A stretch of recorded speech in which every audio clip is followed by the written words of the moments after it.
to solve some of these issues. Fox Marth, I'm just gonna round it out here. I believe Fox Marth will be probably the most common, and another really common might be Falco Marth, as we have right now. Yeah, the top 2 players are really pushing this meta right now with Mango Zane, but forget them. We got Tigerton and Leeum playing. Yeah. All right. So Falco Marth, here we go. First matchup without Fox. All right. We see the corner game going in. Oh, F smash! How ballsy when he could have gone for the dare there, but it doesn't matter. It doesn't matter. He wanted the clip, and I respect that from Leeum. Yeah, I love this matchup. I am a firm Falco secondary. Probably play the most unranked with this character, but when it comes to top level, we've all seen SCL lately. We know where the meta resides. It's this is the top matchup right now, and already I'm seeing just a lot of really impressive gameplay. Amazing shield grab right there. I love the composure from Tigerton right now. You know, losing the first stock really quickly, but he's holding his own, right? I think that this is a big swing stock, right? And even if he's at 74%, he's making Leeum work for it, right? He didn't really cave and try to overextend himself. He still is running his game plan, and that bodes really well, in my opinion. Yeah, and Leeum is, I think, going to be, oh man, yeah, I was going to say opening up on some pretty explosive combos throughout the set, and yeah, I wish I got it out faster so it would be a prediction, but yeah, I mean, getting just a laser into a shine or a dare into pillaring, that's the bread and butter, right? Wow, speaking of bread and butter, the rollback special right there coming in. Yeah, yep. But all right, a little take laser fair action. That's some of the meta. Thanks to Axe for pointing that out to everyone. But we are looking at a possible 4 stock, and that dare almost landing.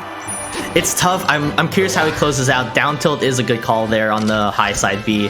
I wonder if, even if, you know, this game 1 is most likely Rip, I'm curious if he'll have time to just recover and get his footing again. I think he had a good game plan going forward, but he didn't really get it started, and he looks a little bit colder versus Leeum has all the chance to warm up, right? And I think what's an interesting concept as we're going into game 2 off of that up air kill is when you're able to combo someone that hard in game 1, it doesn't really lend the other player from being able to warm up themselves, right? And I think that's the really strong thing that no one talks about of why Punish Game is important, is the longer that you keep them in the mix, in the blender, in juggle situations, the less they're able to push buttons and actually run their game plan. And so that's why sometimes, you know, it's so important to, even if you're 4 stocks down to 1 stock, getting that 2 stocks to kind of get your footing into game 2 really, really helps. So I'm really curious on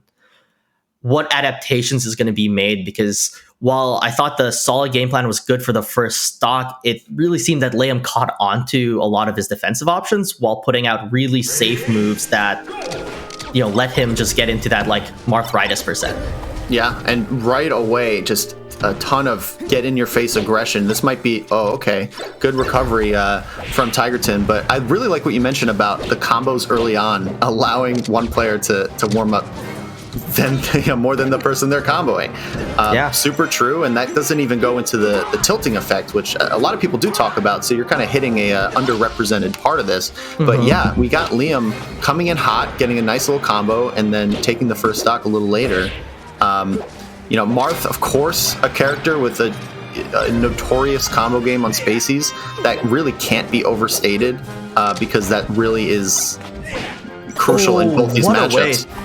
Dude, love the forward throw. The weight into Shine Grab, that seems like they've definitely played before, and I know both of these players hail from the UK, so we might be seeing, you know, some like pre mix-ups, as I like to call it, where you know, they're already preset from, you know, playing so much, and I imagine, you know, the UK scene seems really tight, so, you know, shout outs to them. I love that. Yeah, sometimes you don't even need to play because you guys, you know, or 2 people in the same region just experience the same meta all the time. And so, yeah, we're seeing a little bit of that, which is, you know, not just skipping the initial doing the optimal thing. And look, I know that this is looking pretty rough for our boy Tigerton, but I got to give props to Leeum here. The combo game has been really creative, and that combined with that, just bizarre looking for openings and doing dash dancing that Falcos typically don't do. Really unique Falco coming in here, and we're staring at down the barrel of another 4-stock.